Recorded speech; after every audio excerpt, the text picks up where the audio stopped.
Segera download yang Quran disebut oleh Tadabbur, Al-Quran, dia meraih tafsir kebaikan. dalam genggaman Contoh, Anda. bulan Ramadan adalah bulan Al-Quran.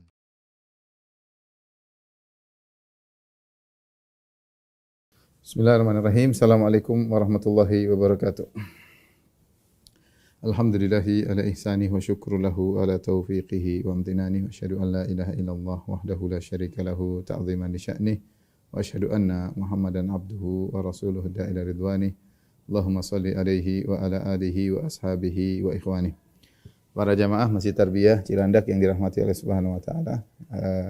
Kita melanjutkan pelajaran kita dari Sirah Nabawiyah dan ini adalah rangkaian dari peristiwa-peristiwa sebelum perang Tabuk. Insyaallah pada pertemuan berikut kita akan masuk dalam perang Tabuk. Di antara peristiwa menjelang perang Tabuk adalah peristiwa Rasulullah SAW memboikot istri-istrinya, ya.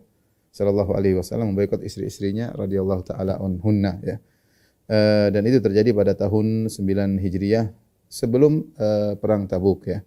Rasulullah SAW melakukan ila, yaitu beliau berjanji untuk tidak mendatangi atau menggauli istri-istri beliau selama sebulan. Kemudian beliau pun meninggalkan istri-istri beliau dan masuk di masyrubah. Masyrubah yaitu semacam tempat, ya, kamar yang di situ disimpan semacam simpan beberapa barang-barang, ya. Dan lokasinya di dekat rumah Aisyah, tapi naik di luar hujrah Aisyah. Kita tahu hujrah Aisyah kan kalau Masjid Nabawi di depan kiblat nih Raudhah, sebelah sini kuburan Nabi yang sekarang, itulah hujrah Aisyah. Dekat situ ada namanya masyrubah. Masyrubah yaitu semacam kamar kecil tapi ada tangganya untuk naik. Situlah tempat meletakkan beberapa barang-barang.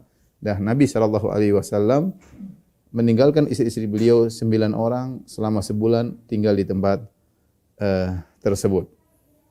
Kenapa Nabi SAW memboikot mereka dan menghajar maksudnya memboikot, ya, mendiamkan istri-istri beliau sampai sebulan? Para ulama menyebutkan banyak sebab dan itu bukan kebiasaan Nabi meninggalkan istri-istri beliau, ya. Beliau tidak pernah mengalami hal sampai seperti ini, tapi karena terkumpulnya permasalahan yang Nabi memandang bahwasanya cara menghadapinya dengan meninggalkan mereka seluruhnya selama sebulan, kemudian tinggal di masyrubah di tempat tersebut. Ini adalah solusi yang berat tapi harus dilakukan oleh Nabi sallallahu alaihi wasallam demi untuk meningkatkan derajat istri-istri beliau. Dan kemudian turunlah ayatut takhir, ayat pilihan. Nanti akan kita jelaskan, ya, ayat tersebut gara-gara permasalahan ini yang menyuruh memilih istri-istrinya, memilih bersama Nabi dengan hidup sederhana ataukah inginkan dunia, maka berpisah dari Nabi sallallahu alaihi wasallam.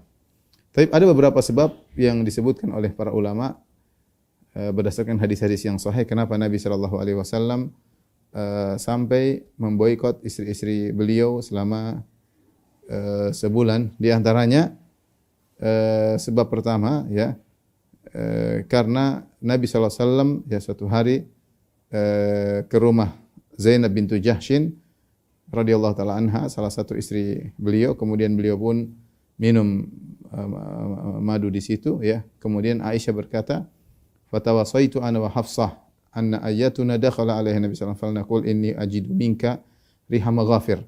Maka aku sepakat dengan Hafsah, mereka berdua cemburu kepada Zainab. Perhatikan, ini yang cerita adalah Aisyah. Aisyah radhiyallahu anha menceritakan kesalahan dia. Dan kita tahu istri-istri Nabi bukan maksum.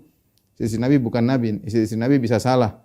Dan ini kesalahan timbul karena kecemburuan, kesalahan berkaitan rumah tangga. Dan dia cerita, Aisyah membongkar kesalahan ini karena berkaitan dengan agama, berkaitan dengan kenapa Nabi SAW melakukan suatu tindakan memboikot istri-istrinya. Maka dia cerita, ya, kesalahannya.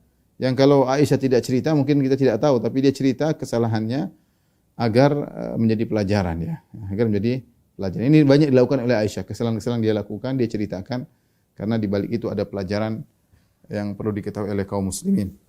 Maka kata Aisyah, aku pun sepakat dengan Hafsah, kapan Nabi masuk ke rumah salah satu di antara kami berdua, kita akan berkata, kami mencium bau maghafir. Maghafir itu sejenis makanan yang tidak enak untuk dicium, ya.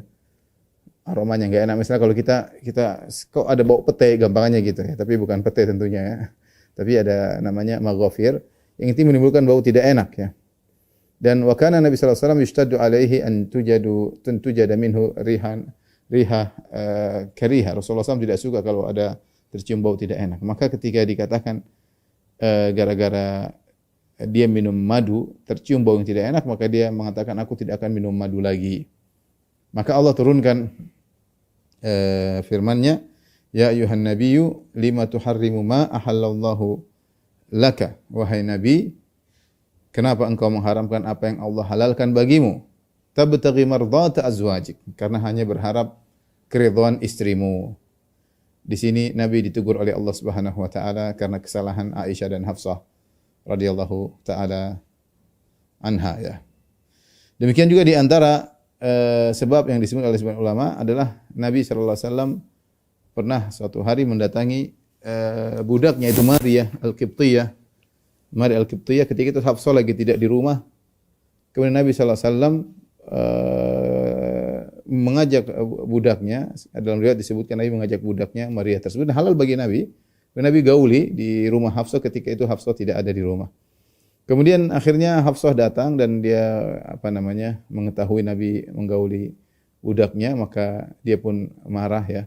Kenapa saya tidak ada, kemudian kau menggauli budakmu? Akhirnya Rasulullah ingin membuat Hafsah ridha biar memaafkan Nabi, maka Nabi pun mengatakan aku tidak akan menggauli budakku lagi. Maka Allah tegur, ya ayuhan nabi lima tuharrimu ma ahallallahu lak. Wahai Nabi, kenapa engkau mengharamkan apa yang Allah halalkan bagimu? Budak halal bagimu ya. Kemudian di antara sebab ya juga yang sebab utama yang diriwayatkan oleh Imam Muslim, dan ini sebab yang dikuatkan oleh banyak ulama.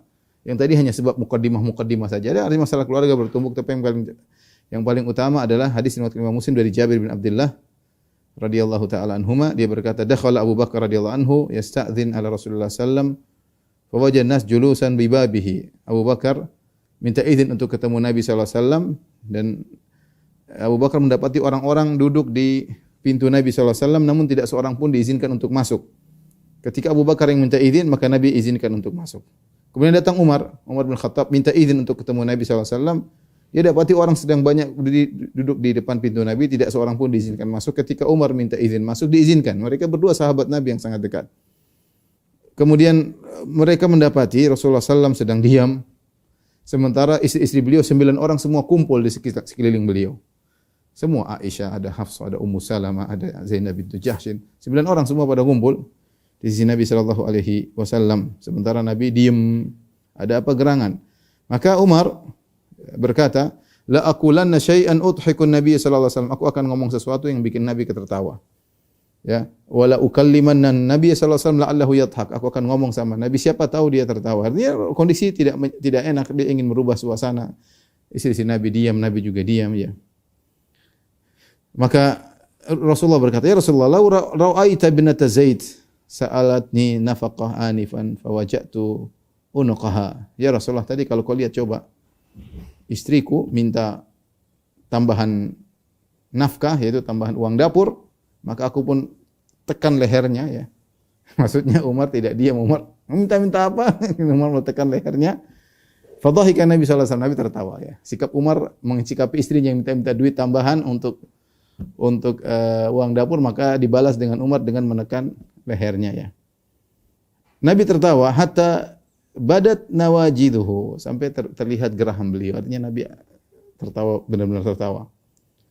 Kemudian Nabi berkata, hunna hauli kama tara yas'alnani an-nafaqah. Sekarang kau lihat wahai Umar, ini semua istriku 9 orang lagi ngumpul semua sepakat minta tambahan uang dapur dariku. Maka Abu Bakar radhiyallahu anhu pun datang ke Aisyah, ke putrinya. Kemudian dia tekan leher Aisyah. Artinya minta tambahan nafkah dari Nabi ya. Kemudian Abu Bakar tekan Aisyah radhiyallahu anha.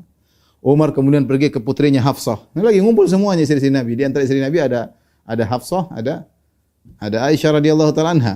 Maka Abu Bakar menekan leher ya gampangan kita mencubit lah gampangannya, menyakiti menekan Aisyah, kemudian Umar pergi ke putrinya Hafsah, kemudian ya ja'unuqaha, kemudian menekan leher Hafsah ya.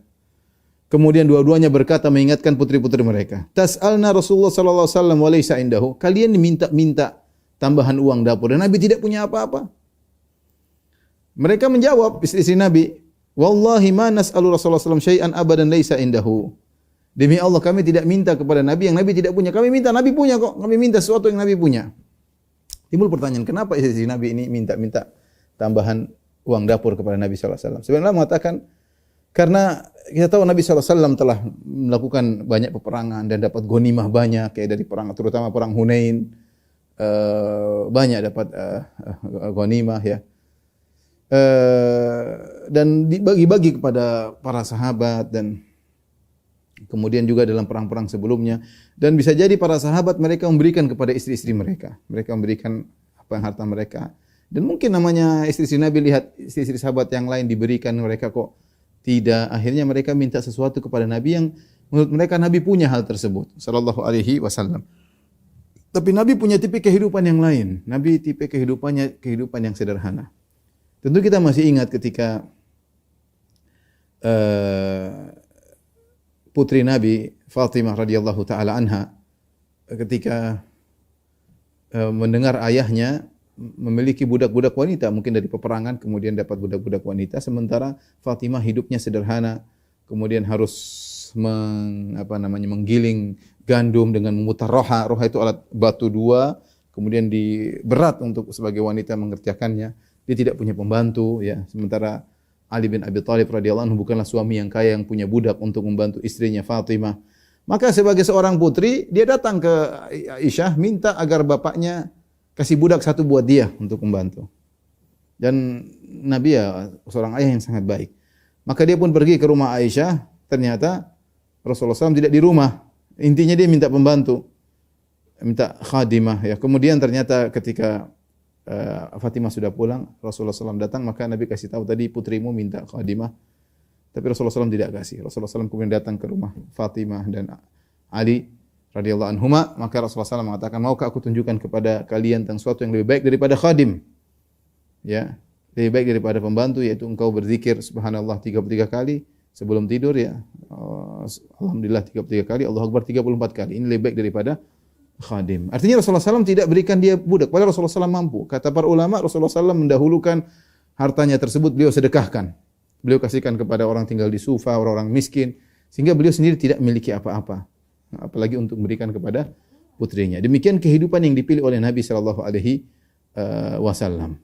Sehingga wallahu alam ketika istri-istri Nabi melihat istri-istri teman-temannya kemudian memiliki sesuatu yang lebih, maka mereka berhak untuk minta kepada Nabi sallallahu alaihi wasallam. Namun Nabi tidak memberi. Dan Nabi diam. Ketika ditegur oleh ayah mereka Abu Bakar dan Umar, kalian minta sesuatu yang Nabi tidak punya. Kata mereka, demi Allah kami minta Nabi punya. Tapi Nabi tidak kasih. Dan Nabi diam. Ini di antara sebab utama yang menjadikan Nabi sallallahu alaihi wasallam akhirnya meninggalkan mereka tentunya, dan ini dirajikan oleh Ibnu Hajar rahimahullahu taala bahwasanya yuhtamal an yakuna majmu' hadhil asya' kana sababan li'tizalihinna.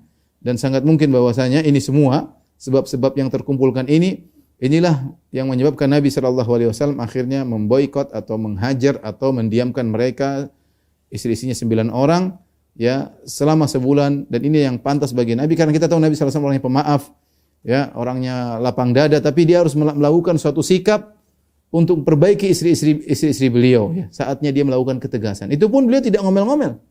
Lihat dalam hadis, istri-istrinya pada nuntut, dia diam aja, sakitan wajiman, diam aja. Dia tidak bahkan dia sempat tertawa ketika Umar berkata, "Ya Rasul, lihat tadi istriku minta tambahan duit nih. Duitnya dijewer," gampangannya demikian kalau bahasa kita ya. Duitnya saya kasih dengan jeweran ya. Artinya itu yang sikap diambil oleh Nabi sallallahu alaihi wasallam. Beliau diam, tenang, tidak membalas, tapi beliau mengambil sikap harus pergi ke Masyrubah, meninggalkan mereka selama sebulan. Ya. Kemudian ini tadi hadis riwayat Muslim ya. Dan dalam riwayat yang disebutkan, qadarullah, ketika Nabi sedang di masa Nabi sallallahu alaihi wasallam memboikot istri-istri beliau selama sebulan, beliau juga mengalami kecelakaan, kalau tidak salah jatuh dari kuda beliau sehingga kaki beliau cedera. Kaki beliau cedera sehingga beliau memilih untuk istirahat di Masyrubah. Bahkan sebagian sahabat menjenguk Nabi sallallahu alaihi wasallam di Masyrubah. Kemudian Nabi sallallahu alaihi wasallam, Masyrubah tadi semacam kamar yang di situ tempat disimpan beberapa barang-barang.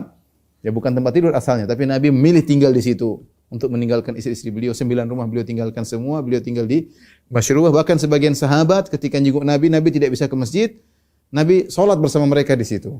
Nah, Nabi salat bersama mereka di situ dan dijadikan dalil oleh sebagian ulama, jika orang-orang datang ke seorang yang sedang sakit dan dia tidak bisa ke masjid, kemudian dia salat bersama orang yang sakit tersebut, diperbolehkan meskipun tidak di masjid. Tentu ada maslahat demi kemaslahatan orang yang sakit tersebut. Taib, bagaimana kisah pemboikotan tersebut ya. Taib, kita bacakan kisahnya yang panjang dari Umar bin Khattab radhiyallahu taala anhu ya. Umar berkata, "Kuntu ana wa jarun li minal ansar fi Bani Umayyah bin Zaid ya. Sungguhnya aku memiliki seorang tetanggaku di Bani Umayyah bin Zaid ya. Dan mereka tinggal dari awali Al-Madinah di daerah Kuba, asalnya dari sana mereka. Wa kunna natanawabun nuzula 'ala Nabi sallallahu alaihi wasallam fayanzilu yawman anzil yawman. Dan kami ganti-gantian untuk belajar ilmu dari Nabi sallallahu alaihi wasallam. Sehari dia yang belajar sama Nabi, aku bekerja.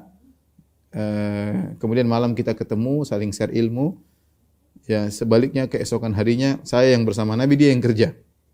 Jadi Umar sama dia sepakat sehari mereka kerja, sehari mereka nuntut ilmu. Sehari mereka kerja karena ada kewajiban harus memenuhi kebutuhan keluarga, sehingga sehari kerja, sehari nuntut ilmu. Ganti-gantian. Ketika Umar sedang bekerja, temannya yang nuntut ilmu. Kalau ketika Umar nuntut ilmu, temannya yang sedang bekerja, sehingga mereka bisa saling share ilmu. Tidak ada ilmu yang luput dari Rasulullah sallallahu alaihi wasallam, ya.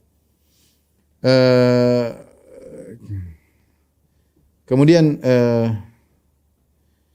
wa kunna ma'syara Quraisy, Umar bercerita, kami orang-orang Quraisy, naglibun nisa, kami mendominasi para wanita. Sikap kami, istri-istri kami enggak ada yang berani sama kami. Kami yang menguasai para wanita. Inilah sikap orang-orang Quraisy.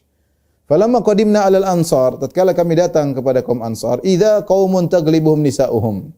Ternyata kami dapati kaum Ansar didominasi oleh istri-istri mereka. Ini kayak orang Indonesia sering didominasi oleh istri-istri mereka seperti kaum Ansar. Sebagian tentunya ya. Sebagian seperti Muhajirin mendominasi istri-istrinya. Fatafiqa nisa'una ya'khudna min adabi nisa'il ansar. Mulailah istri-istri kami dari kaum Muhajirin yang harusnya biasanya tunduk sama kami para suami, mulai belajar dari wanita-wanita kaum Ansar untuk mendominasi suaminya. Ya. Fasakhibtu 'ala imra'ati faraja'atni. Suatu hari aku membentak istriku, aku marah kepada istriku atau mengangkat suara di hadapan istriku. Faraja'atni, ternyata istriku membantah. Aku heran. Fa ankartu an turaji'ani, maka aku heran, tidak biasa istriku membantah, biasanya nurut. Ini kok tiba-tiba istriku membantahku. Qalat, aku pun mengingkarinya. Kenapa kau bantahku? Kata istrinya, walima tungkiru an uraji'aka. Kenapa kau bantah? Kenapa kau mengingkariku untuk bukan bantah, apa namanya? Menjawab. Kenapa kau mengingkari untuk menjawab perkataanmu?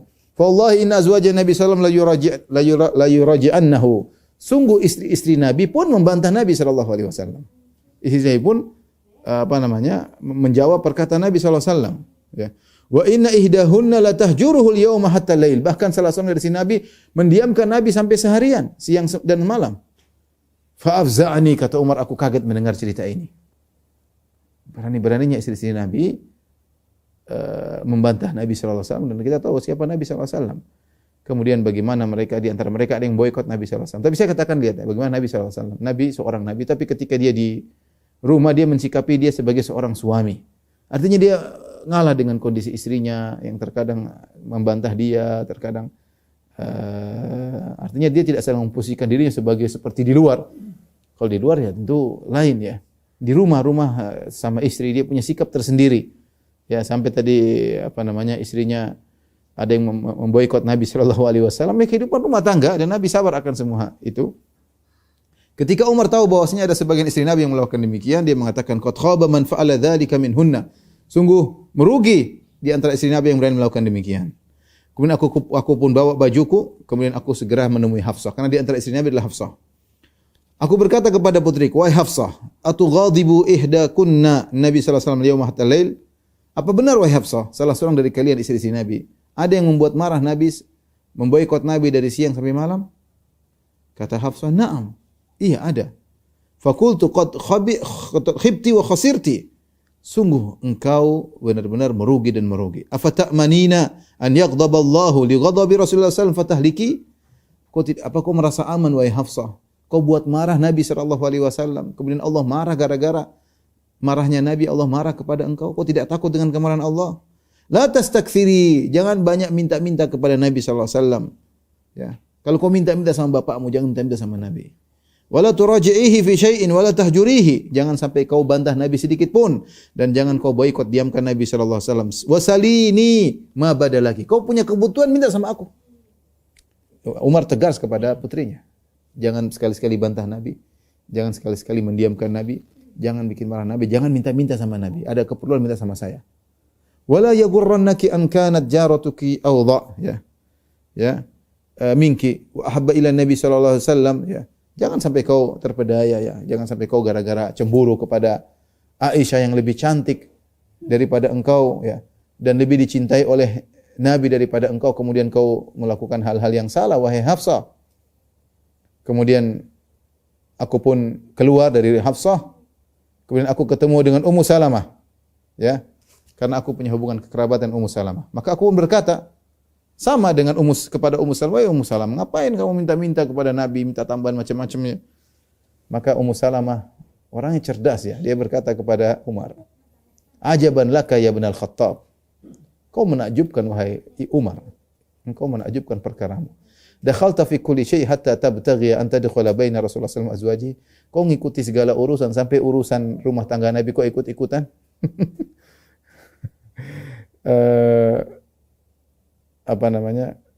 Dan itu perkataan menusuk hati Umar ya.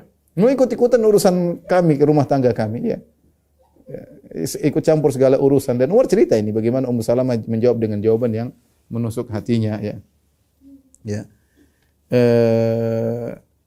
Akhirnya seakan-akan perkataan tersebut menegurku. Kata Umar, fa akhadhatni wallahi akhdhan kasaratni an ba'dhi ma kuntu ajid. Perkataan Ummu Salamah tersebut menusuk hatiku sampai tadinya aku ada sesuatu aku jadi lebih reda. Fa kharajtu min indiha, aku pun keluar dari Ummu Salamah. Wa nadimtu ala kalami li nisa'i Rasulullah, aku pun menyesal berbicara tentang istri Nabi sallallahu alaihi wasallam. Ya. Kemudian dilanjutkan ceritanya. Ya. Aku diamkan perkaranya. Wa kunna qad tahaddatsna an Ghassan tun'ilul khayla litaghzuwana. Kami dengar berita kabar bahwasanya Ghassan itu kabilah Arab yang tinggal di dekat Tabuk dan mereka berwala kepada Romawi. Kami dengar mereka sudah memasangkan tapal-tapal kuda siap untuk menyerang kami. Ya, jadi ini lagi isu yang lagi hebat di Madinah bahwasanya kabilah Ghassan akan menyerang kota Madinah karena mereka sudah meletakkan tapal-tapal kuda di kaki-kaki kuda mereka. Fanazala sahibil ansari yauma naubatihi. Faraja ilaina isya'ana. Satu hari aku lagi kerja, seperti saya dengan temanku yang sudah saya sebut tadi, saya lagi kerja, temanku yang pergi ke belajar sama Nabi sallallahu alaihi wasallam atau lagi di Madinah ya, di kota belajar, fadaraba babi darban syadidan. Sebagaimana kebiasaan di malam hari kita ketemu untuk sharing ilmu. Namun kali ini dia datang di malam hari setelah Isya dengan cara yang berbeda. Dia pun memukul pintuku dengan pukulan yang sangat keras. Wa qala athammahu, apakah ada Umar? Aku pun kaget dan aku pun keluar ketemu dengan dia. Kataku kepadanya, qad hadatha al-yawm, dia berkata kepadaku, qad hadatha al-yawm amrun azim. Qultu ma huwa aja'a Ghassan, sungguh hari ini telah terjadi perkara yang besar. Aku berkata, ada apa? Apakah Ghassan sudah datang menyerang kabilah Ghassan? Karena itu lagi isu yang tersebar akan diserang oleh kabilah Ghassan. Sahabatku berkata, qala la, bal a'dhamu min dzalik wa ahwal. Lebih parah daripada Ghassan yang menyerang, ini perkara lebih besar lagi. Apakah itu? Talaqan Nabi sallallahu alaihi wasallam nisa'ahu. Nabi telah menceraikan istri-istrinya. Subhanallah. Ini yang dikhawatirkan Umar. Nabi menceraikan istri-istrinya. Fakultu khabat Hafsatu wa khasirat. Sungguh merugi putriku Hafsah. Wa qad kuntu adhunnu hadha yushiku an yakun. Saya sudah duga ini akan terjadi karena begitu sebagian kesalahan istri-istri Nabi. Maka aku pun mengumpulkan bajuku, aku salat subuh bersama Nabi sallallahu alaihi wasallam. Kemudian Nabi setelah salat dia pergi ke Masyrubah. Fa'tazala fiha. Ya. Rasulullah kemudian berdiam di Masyrubah. Dia tidak pulang ke rumahnya. Istrinya 9 tinggal semua. Subhanallah. Sedih, Nabi sedih. Saya rasa Nabi sedih menjalaninya. Tapi ini harus dilakukan untuk memperbaiki istri-istrinya. Ya, istri-istrinya harus memiliki mustawa level yang tinggi untuk bisa menemani Nabi sallallahu alaihi wasallam ya. Maka aku lihat Nabi masuk ke masyrubah, tidak seharusnya kan pulang ke rumah istrinya, tapi tidak. Maka aku pun pergi ketemu dengan Hafsah, putriku, istri Nabi sallallahu alaihi wasallam. Fa idza hiya tabki, maka dia pun menangis. Fa qultu laha ma yubkiki? Apa yang buat kau menangis wahai putriku? Alam akun hadzartuki hadza? Bukankah sudah saya ingatkan kau hati-hati, waspada. Jangan minta-minta sama Nabi. Jangan bantah Nabi sallallahu alaihi wasallam. Kalau ingin sesuatu minta sama saya, kan saya sudah bilang wahai putriku. Atau laqakunna Nabi sallallahu alaihi wasallam, kalian sudah dicerai oleh Nabi sallallahu alaihi wasallam? Apa kata Hafsah? La adri, sambil nangis dia mengatakan aku tidak tahu dicerai atau tidak. Aku tidak tahu. Ha huwa dha mu'tazilun fil masyrubah, itu dia tidak pulang ke rumah kami, itu lagi Nabi lagi di masyrubah, di kamar itu. Tidak pulang-pulang. Fa kharajtu faji'tu ila al-mimbar fa idza haulahu rahtun yabqi ba'dhum. Tiba-tiba aku pergi di sekitar mimbar Nabi sallallahu alaihi wasallam dekat di Masjid Nabawi, aku dapati sekelompok orang menangis. Mereka sedih, mereka mendengar gampangnya guru mereka yang mereka sangat cintai lagi ada masalah rumah tangga. Mereka sedih. Sehingga mereka menangisi kejadian tersebut, apalagi ada isu bahwasanya guru mereka Rasulullah sallallahu alaihi wasallam menceraikan istri-istrinya, dan guru mereka Rasulullah sallallahu alaihi wasallam sedang berdiam di tempat terpencil kecil, tidak di rumah. Ini tentu menggelisahkan mereka sampai mereka menangis.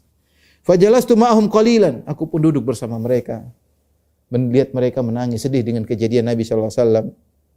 Karena Nabi pergi ke masyrubah, orang lihat, kok tidak pulang ke rumah. Tsumma ghalabani ma ajid. Aku penasaran ya. Faji'tul masyrubah allati fiha Nabi sallallahu alaihi wasallam. Maka aku pun pergi ke masyrubah yang di situ ada Nabi sallallahu alaihi wasallam. Fa idza bi Rabah gulami Rasulullah sallallahu alaihi wasallam. Di situ ada seorang namanya Rabah, budaknya Nabi sallallahu alaihi wasallam, qaidan ala uskuffati al-masyrubah, mudallin rijlaihi ala naqirin min khashab. Ya. Dia sedang duduk di depan pintu atabatul bab, ya, seperti tangga untuk naik pintu masyrubah. Ya, dia duduk di situ nunggu depan pintu kamar Nabi sallallahu alaihi wasallam sambil menjulurkan kedua kakinya. Fanada itu, aku panggil dia, ya Rabah, istadzin li ala Rasulullah sallallahu alaihi wasallam. Ya Rabah, minta izin kepada Nabi, aku mau nemui Nabi sallallahu alaihi wasallam. Tolong minta izin sama Nabi, aku mau ketemu. Nabi Umar tidak nyelonong, ya, beradab dia. Dia bilang minta izin, aku ingin ketemu Nabi. Maka dia pun masuk ke masyrubah, dia ngomong sama Nabi sallallahu alaihi wasallam, tsumma raja, kemudian dia balik. Dia berkata, "Kallamtu Nabi sallallahu alaihi wasallam wa dzakartuka lahu fasamata." Wahai Umar, saya tadi sudah ngomong sama Nabi minta izin, saya sebut engkau wahai Umar minta izin masuk, namun Nabi tidak menjawab, Nabi hanya diam. Nabi tidak mengatakan silakan, Nabi cuma diam. Nabi tidak tolak, Nabi tidak mengatakan silakan. Fansaraftu hatta jalastu ma'a rahti alladzina indal mimbar. Aku pun balik lagi, turun dari masyrubah, pergi sekelompok orang yang sedang nangis, ya, menyedihkan kesedihan kondisi guru mereka Rasulullah sallallahu alaihi wasallam, lagi masalah rumah tangga, ya. Ya, 9 rumahnya ditinggal semua. Bayangkan kemudian pergi ke kamar sederhana, ya, subhanallah. Nangis, mereka nangis. Ya. Kemudian aku diam di situ. Tsumma ghalabani ma ajid. Kemudian aku pingin tahu lagi, pingin tahu Nabi sudah menceraikan istri-istrinya atau tidak. Karena di antara istrinya adalah Hafsah, ini perkara besar bagi Nabi sallallahu alaihi wasallam, besar bagi Umar, bagaimana Umar sangat cinta kepada Nabi sallallahu alaihi wasallam. Aku datang lagi kedua kali, aku berkata, "Wahai Rabah, minta izin untukku ketemu dengan Nabi sallallahu alaihi wasallam." Rabah hormat sama Umar, dia pun masuk ke dalam kamar Nabi sallallahu alaihi wasallam. Kemudian dia balik, dia berkata, "Qad dzakartuka lahu fasamata." Saya tadi sudah sebut namamu wahai Umar, dan Nabi ternyata diam saja. Faraja'tu, aku pun balik, fajalastu ma'ar rahti alladzina indal mimbar. Tapi aku tidak pulang, aku pergi situ, duduk lagi nongkrong sama orang-orang yang sedang menangis, ya. Kemudian aku penasaran lagi. Faji'tu, aku datang ketiga kali. Umar radhiyallahu anhu, masya Allah bersikeras pengen tahu. Siapa tahu Nabi berubah hatinya, ya. Nabi tidak bilang tidak terima, enggak. Nabi cuma diam masalahnya. Seandainya Nabi bilang tidak, ya mungkin Umar tidak akan balik. Tapi Nabi cuma diam. Tidak mempersilahkan dan tidak mengusir. Diam tanpa jawaban. Siapa tahu ketiga bisa berubah. Faqultu ya Rabah, ista'dhin li ala Rasulillah sallallahu alaihi wasallam. Fa inni adhunnu anna Rasulullah sallallahu alaihi wasallam dhanna anni ji'tu min ajli Hafsah. Wallahi la in amara Rasulullah sallallahu alaihi wasallam bi dharbi unuqiha la adribanna unuqaha. Wa rafa'tu sauti. Umar bikin cara supaya Nabi dengar. Dia berkata, "Wahai Rabah, minta izinkan untukku kepada Nabi sallallahu alaihi wasallam. Aku menyangka, saya khawatir Nabi menyangka aku ke sini untuk membela-bela Hafsah. Demi Allah, kalau Rasulullah menyuruh aku untuk memenggal kepala Hafsah, aku akan penggal kepalanya. Wa rafa'tu sauti, aku angkat suaraku. Ya. Mungkin supaya Rasulullah dengar ya. Aku sini pingin bukan urusan Hafsah, ya pingin tahu kondisi ya. Tidak, bukan untuk membela Hafsah maksud saya. Maksud Umar, saya tidak sedang membela Hafsah. Fadakhala tsumma raja ilayya. Dia pun masuk, ini ketiga kali, kemudian dia balik, dia berkata, qad dzakartuka lahu fasamata. Saya sudah sebut nama engkau wahai Umar, Nabi diam aja. Sudah ketiga kali, sudah. Umar pulang sudah. Falamma wallaitu munsarifan, tatkala aku balik mau pergi, sudah jalan. Au ma ilayya raba an irqah. Tiba-tiba Raba, Umar, naik. Qad adzina laka Nabi, Nabi sudah izinkan naik. Subhanallah. Umar pun naik, tangganya terbuat dari batang korma. Umar naik ke kamar tersebut. Fadakhaltu ala Rasulillah sallallahu alaihi wasallam fa idza huwa muttaji'un ala rimali hasirin. Aku masuk ke kamar Nabi, tiba-tiba aku melihat Nabi sallallahu alaihi wasallam sedang berbaring di atas tikar. Tikar terbuat dari mungkin dari daun-daun korma atau apa semacam itu. Laisa bainahu wa bainahu firash, tidak ada tempat tidurnya, di tikar. Qad athara ar-rimalu bi jambihi muttaki'an ala wisadatin min adamin hasyu halif. Rasulullah sallallahu alaihi wasallam sedang ittika, ya. Kemudian terlihat bekas tikar-tikar tersebut di lambung Nabi sallallahu alaihi wasallam. Dan Nabi sedang bersandar di wisada semacam bantal.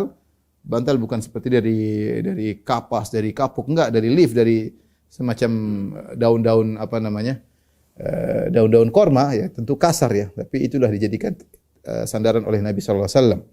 Fa sallamtu alaihi. Aku masuk, aku tidak duduk. Rasulullah lagi berbaring di bawah. Tsumma qultu wa ana qa'im. Aku ucapkan assalamualaikum. Kemudian aku berkata, "Ya Rasulullah, atallaqta nisa'aka?" Aku bertanya, Rasulullah, apakah Anda telah menceraikan istri-istri Anda? Farafa ilayya basarahu. Rasulullah mengangkat kepalanya, lihat kepadaku, mengangkat pandangannya. Faqala la, tidak. Faqultu Allahu akbar. Aku senang, gembira. Berarti Hafsah tidak dicerai. Saking gembira dia berkata Allahu akbar.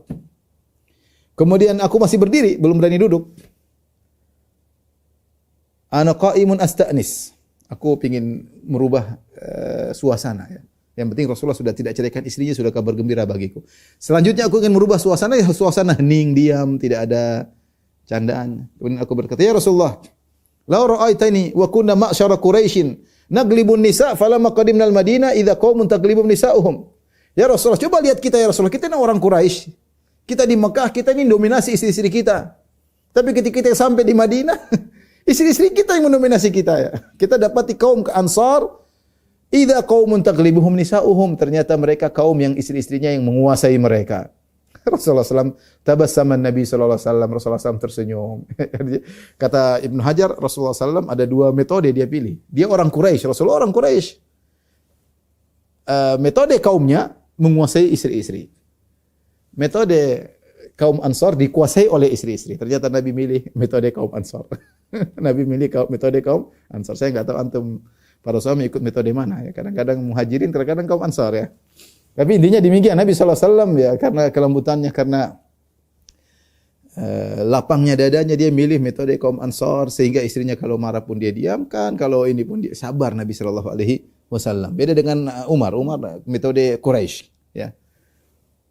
Kemudian Rasulullah tersenyum. Umar ingin memecahkan suasana. Ya, tegang gini, penting Rasulullah tersenyum. Sudah, senyuman pertama. Tsumma qultu, Umar lanjutkan lagi.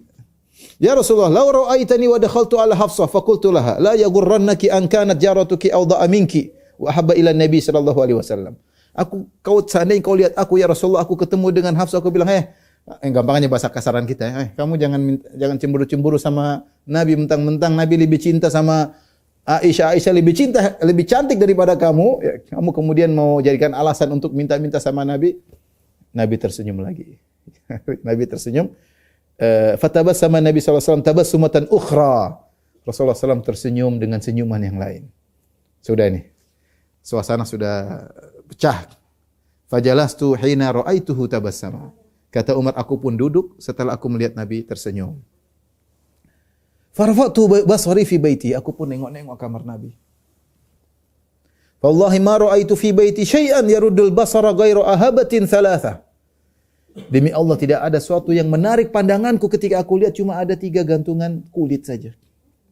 Tidak ada emas, tidak ada perak, tidak ada kasur, tidak ada apa-apa, tidak ada harta di kamar itu, padahal masih istilah gudang kecil-kecilan. Yang kalau Nabi punya harta mungkin Nabi taruh di situ. Umar lihat sana, lihat sini. Tidak ada yang menarik perhatianku kecuali cuma ada 3 kulit ya, kulit yang sudah disamak. Nabi hidup dengan sangat sederhana. Fakultu ya Rasulullah, ud'u Allah falyuwassi' ala ummatik. Aku berkata ya Rasulullah, berdoalah kepada Allah agar Allah memberi kelapangan kepada umat Anda. Fa inna Faris wa Rum qad wussi' alaihim wa utud dunya wa hum la ya'budun Allah. Sungguhnya Persia dan Romawi, mereka telah diberi kelapangan harta oleh Allah padahal mereka tidak menyembah Allah. Dalam riwayat yang lain, ketika Umar melihat kondisi Nabi tadi tidur di tikar, tidak ada kasur, bekas-bekas tikar di lambungnya, kamar kosong enggak ada apa-apa. Ini kepala negara kaum muslimin.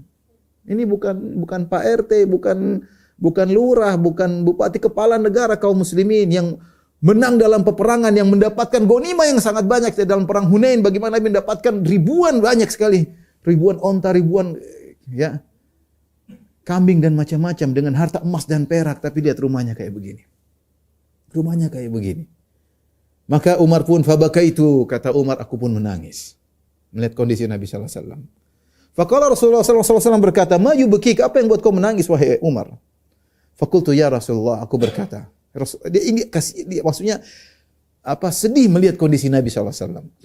Kata aku, ya Rasulullah, inna Kisra wa Qaisar fima huma fihi wa anta Rasulullah. Wahai Rasul, lihatlah Kisra raja Persia, lihatlah Qaisar raja Romawi, lihat bagaimana kehidupan dunia mereka sementara engkau Rasulullah seperti ini, engkau utusan Tuhan seperti ini. Rasulullah tadinya duduk, tadinya berbaring begini muttaki, Rasulullah SAW duduk serius. Ketika melihat Umar berkata demikian, Rasulullah tegur Umar. Kata Rasulullah SAW, "Afi syakkin anta ya ibn al-Khattab?" Kau ragu? Kau ada keraguan wahai Umar? Inna ulaika qaumun ujilat lahum thayyibatuhum fil hayatid dunya. Mereka itu kaum yang disegerakan kenikmatan dunia mereka. Romawi, Persia. Ya. Fakultu istaghfirli ya Rasulullah. Umar tahu dia salah.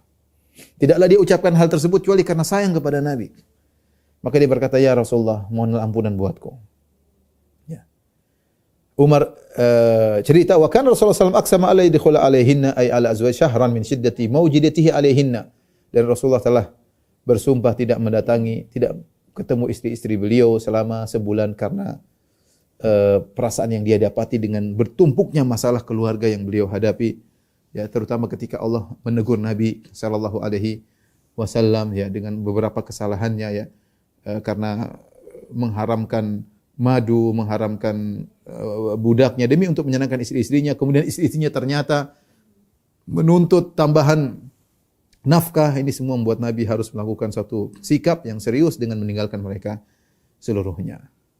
Demikian Nabi SAW berjalan sehari, hari kedua, hari ketiga, hari keempat, sampai hari ke-29.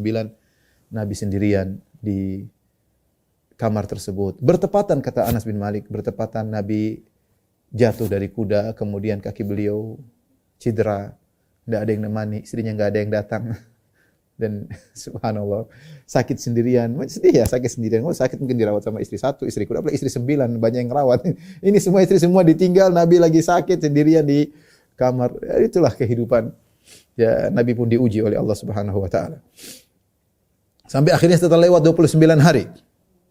Setelah 1 bulan, ketika itu bulan 29 hari. Maka turunlah ayatut takhyir. Ya, ayat yang Allah turunkan dalam surat Al-Ahzab ya.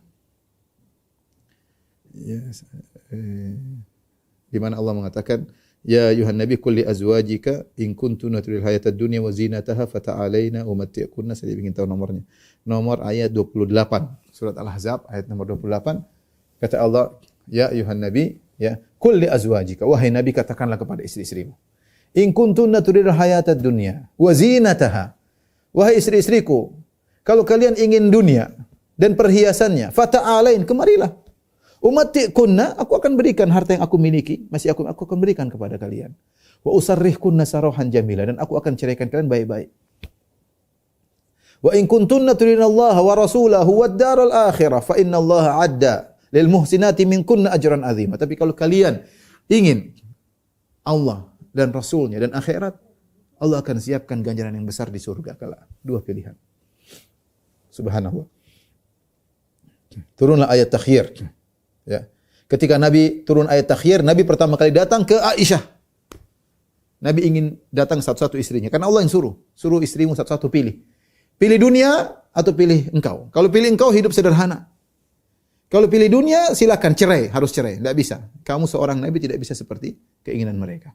Tinggal pilih. Istri pertama yang didatangi oleh Nabi, yang paling dicintai oleh Nabi adalah Aisyah radhiyallahu anha. Maka Aisyah cerita, ya, dia pun masuk. Fabada'a biha, Rasulullah ketemu Aisyah dulu. Aisyah berkata, ya Rasulullah. Aisyah ingat, suaminya bersumpah untuk tidak menemui mereka sebulan. Jangan sampai suaminya lupa.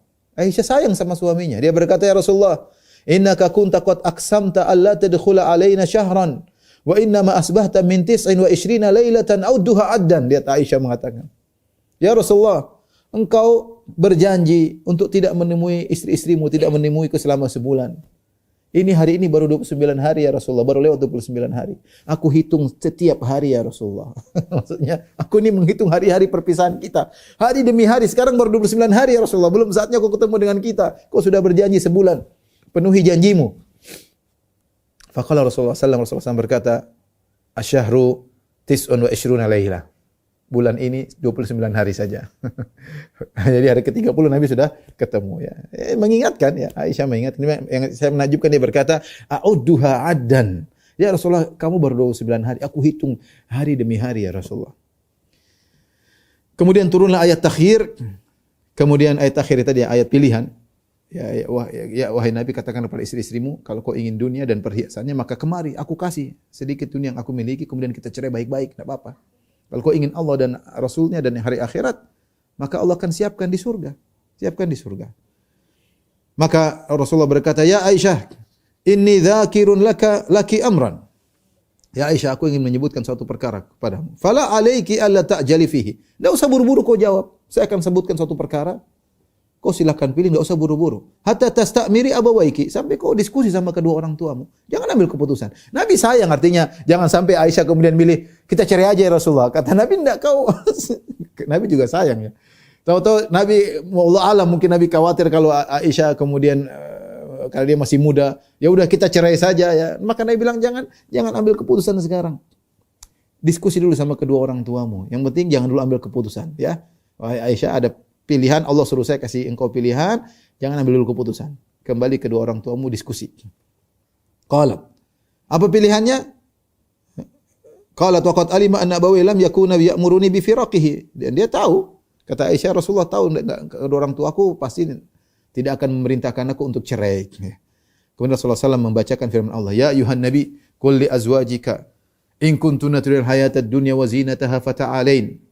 Wahai Aisyah, telah turun ayat kepadaku, Allah berfirman, ya wahai Nabi, katakanlah kepada istri-istrimu, kalau kalian ingin dunia dan perhiasannya, maka kemarilah, aku akan berikan kesenangan bagi kalian, ummatikunna wa usarrihkunna sarahan jamilan. Aku ceraikan kalian dengan cerai yang baik-baik. Tidak perlu kita bertengkar, tidak perlu cerai baik-baik saja. Ya. Wa in kuntum turidullah wa rasulahu. Tapi kalau kalian ingin Allah dan Rasulnya, wad daral akhirah, dan ingin akhirat, fa innallaha adalil musliminati minkunna ajran azim. Allah akan siapkan di surga ganjaran yang besar. Kata Aisyah, ya Rasulullah, Anda suruh aku pilih bersama Anda atau cerai. Buat apa aku diskusi sama orang tuaku? Tentu aku pilih Allah dan Rasulnya. Ngapain aku diskusi sama kedua orang tuaku ya Rasulullah? Tentu aku pilih Allah dan Rasulnya dan hari akhirat. Subhanallah.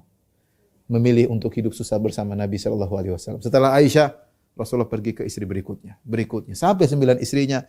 Dan semua jawabannya sama seperti Aisyah. Ngapain kita diskusi? Sudah saya pilih, kita pilih Anda wahai Rasulullah sallallahu alaihi wasallam. Para ulama mengatakan kesalahan istri-istri Nabi tersebut ada hikmahnya ya. Untuk mengangkat level mereka, karena tidak boleh menemani Nabi kecuali wanita-wanita yang levelnya sangat mulia. Yang orientasi mereka bukan dunia sama sekali. Karena demikianlah kehidupan Nabi sallallahu alaihi wasallam. Makanya setelah itu Allah muliakan dalam surat Al-Ahzab ayat tadi ayat 28 ya.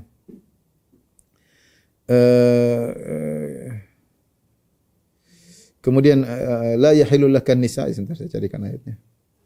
Ayat ke-52. Allah muliakan mereka. Allah mengatakan la yahillu lakan nisa'u min ba'du wala an tabaddala bihinna min azwajin walau a'jabaka husnuhunna illa ma malakat yaminuk wa kana Allah ala kulli syai'in raqiba. Kata Allah, tidak halal bagimu wahai Nabi untuk kawin lagi. Enggak boleh. Cukup 9 ini. Karena mereka sudah melewati ujian, mereka sudah naik level. Tidak boleh kau nikah lagi. Dan tidak boleh kau gantikan mereka dengan perempuan yang lain. Walau ajabatka husnuhun, meskipun wanita lain lebih cantik daripada mereka, tidak boleh. Kata para ulama, ini ayat Allah turunkan untuk memuliakan istri-istri Nabi yang milih hidup susah bersama Nabi sallallahu alaihi wasallam. Lihatlah bagaimana kehidupan mereka yang penuh kesederhanaan. Apa kata Aisyah radhiyallahu anha? In kunna lanaral hilal tsummal hilal tsummal hilal. Salasa ahillah fi syahrain wa ma uqida fi buyuti azwajin Nabi sallallahu alaihi wasallam nar. Kami istri-istri Nabi, lihat hilal muncul sampai 2 bulan berturut-turut, tidak ada api dinyalakan di rumah-rumah Nabi sallallahu alaihi wasallam. 9 istrinya enggak ada yang masak. Enggak ada yang masak selama 2 bulan. Ma ta'amukum ya ummah, apa yang kalian makan? Al-aswadan, korma dan air putih. Subhanallah. Siapa yang kuat hidup bersama seperti Nabi sallallahu alaihi wasallam, ya. Bayangkan kalau Nabi dapat harta, Nabi bagi-bagi. Istrinya melihat terbiasa suaminya bagi-bagi hartanya. Dan itu berpengaruh kepada istri-istri Nabi. Maka ketika Nabi sudah meninggal dunia, istri-istri mereka adalah orang yang paling dermawan. Lihat Aisyah, kalau kita baca tentang bagaimana kedermawanannya luar biasa. Sampai ketika Aisyah masih hidup saja, ada seorang wanita datang bersama 2 istrinya, minta makan dari Aisyah. Aisyah cari, cuma dapat 1 butir korma. Bayangkan di rumah enggak ada apa-apa. Enggak ada apa-apa. 1 butir korma. Kemudian dia berikan kepada wanita tersebut. Itsar, mendahulukan orang lain. Subhanallah, ya. Dapat pelajaran dari suaminya bagaimana dermawan yang luar biasa diterapkan oleh istri-istrinya ketika mereka Nabi masih hidup, apalagi setelah Nabi meninggal mereka tetap menerapkan kedermawanan yang diajarkan oleh suami mereka Nabi sallallahu alaihi wasallam. Lihatlah bagaimana Aisyah radhiyallahu anha hidup di kamar yang sempit. Kalau Nabi ingin bikin rumah besar, Nabi bisa, wong dia kepala negara. Dia dapat ghanimah banyak, hartanya banyak. Kalau dia mau, tapi dia bagi-bagi, memilih rumah yang sederhana. Ya mungkin entah 4 kali 6 atau berapa ya. Yang Nabi saja sallallahu alaihi wasallam kalau ingin sholat tidak ada space. Harus sholat di depannya Aisyah. Kalau mau sujud, Rasulullah harus sentuh kaki Aisyah supaya Aisyah bisa melipat kakinya sehingga ada space untuk sujud. Oleh karenanya, ikhwan dan akhwat yang dirahmati Allah Subhanahu wa taala, para ibu-ibu yang dirahmati Allah Subhanahu wa taala, jadikanlah kehidupan kita dengan kehidupan anti dengan suami anti, orientasinya akhirat. Hidup cuma sebentar. Ya, entar lagi ibu udah pada tua, kita juga udah pada tua, entah masih hidup berapa tahun lagi dengan kondisi corona yang tersebar sana sini enggak tahu ya. Masih orientasinya dunia melulu. Ya. Betapa banyak orang meninggal dunia tidak bisa dia bawa ya. Ya, bukan saya tidak menyuruh kita zuhud seperti Nabi, kita enggak mampu ya. Iman kita lemah, tapi paling tidak orientasi kita jangan dunia. Kita boleh bersenang-senang, tapi ada yang kita sedekahkan, ada yang kita berikan ya. Ya banyak bersyukur kepada Allah Subhanahu wa taala. Lihat istri-istri Nabi 2 bulan enggak ada yang dimasak. Ya. Kita alhamdulillah meskipun pandemi kulkas dibuka masih ada Indomie, masih ada apa kayak masih ada makanan alhamdulillah. Ya kemudian kampung juga masih ada ATM alhamdulillah. ATM suami juga kita yang simpan ya masih alhamdulillah ya. Kemudian jangan terlalu sibuk mikirin tas mewah lah, apalah. Ada saatnya kita kalau ada duit lagi kok ya, tapi jangan orientasi kita dunia. Jangan orientasi kita dunia. Kelihatan orientasi seseorang dari tingkahnya, apa yang dia lihat setiap hari, apa yang dia bicarakan setiap hari, itu orientasi dia. Ya, ingat bagaimana kehidupan Nabi yang sangat sederhana. Istri Nabi manusia wanita sangat mulia yang akan menemani Nabi sallallahu alaihi wasallam di surga kelak. Lihat bagaimana mereka harus hidup seperti itu. Akhirnya setelah Nabi berikan pilihan semua milih Nabi sallallahu alaihi wasallam, maka selesai pemboikotan tersebut, Nabi kemudian hidup kembali bersama istri-istrinya, ke-9 istrinya dengan kesabaran istri-istrinya bersama Nabi sallallahu alaihi wasallam. Demikian ikhwan dan akhwat yang rahmatillah subhanahu wa taala, para jamaah Masjid Tarbiyah rahmatillah subhanahu wa taala. Kajian kita insyaallah kita lanjutkan pertemuan berikut mulai dari perang Tabuk. Wabillahi taufiq wal hidayah. Assalamualaikum warahmatullahi wabarakatuh. Waalaikumsalam.